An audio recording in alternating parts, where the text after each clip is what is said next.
Alors, un mot bien placé vaut 1000 coups d'éclat.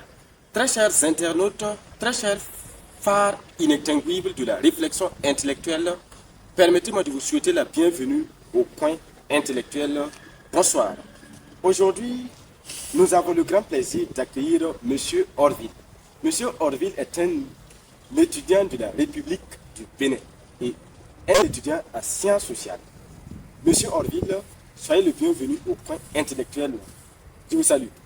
Merci, monsieur. Oui, comment vous allez? Ça va très bien chez vous. Oui, tu pètes la forme grâce à Dieu. Aujourd'hui, nous aborderons un sujet qui touchera éducation, société et développement. Le niveau d'éducation d'une société détermine-t-il son niveau de développement? Telle est notre question. Est-ce qu'une société avancée en éducation est forcément très bien développée?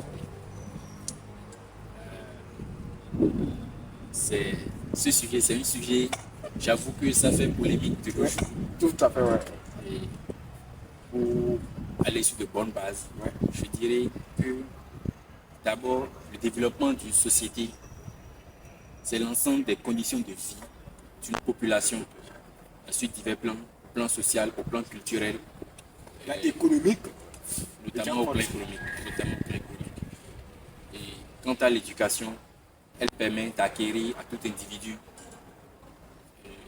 des compétences, la connaissance, la mise en valeur. Donc,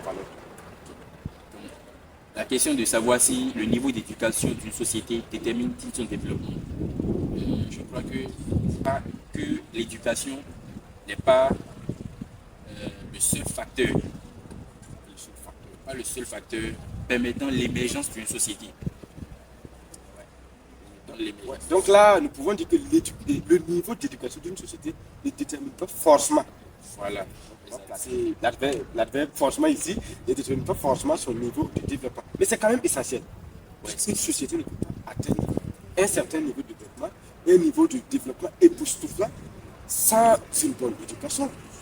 C'est ça. Là, quand même, on reconnaît. Mais parlant d'éducation, il faut qu'il y ait clarification sur le terme. Quelle est votre perception même de ce terme éducation? Ma perception, comme je l'ai dit auparavant, je vais le répéter, j'ai dit que l'éducation permet d'acquérir à tout individu une compétence, une connaissance ou la mise en valeur. Et si je dois être précis, je vais prendre un exemple terre à terre, l'exemple des écoles. L'école forme les chirurgiens, les médecins, les entrepreneurs, et ceux-là, dans le futur, ils contribuent à la croissance économique. Vous voyez? Ok. Donc, à force de contribuer à la croissance économique, c'est déjà quelque chose de très capital pour l'émergence d'une société. Parlant d'éducation, il faut même qu'on donne clarification. Vous voyez l'éducation seulement sur le plan scolaire, universitaire ou en général. Puisque qui parle d'éducation parle d'une généralité. L'éducation commence déjà dès le bas âge. Et qui parle d'éducation parle d'inculquer les valeurs disciplinaires, les valeurs morales à un individu. Exact.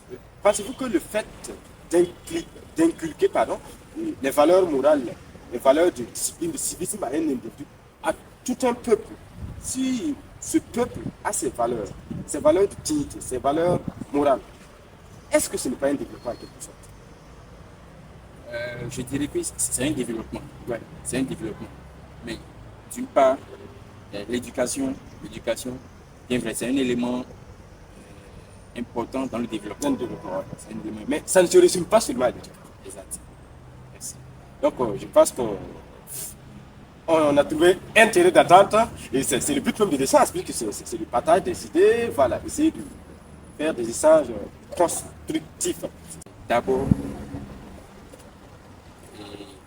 une société ou une population bien instruite et une main-d'œuvre qualifiée. Tout à fait. Innovante, productive et pourquoi pas émergente. Voilà.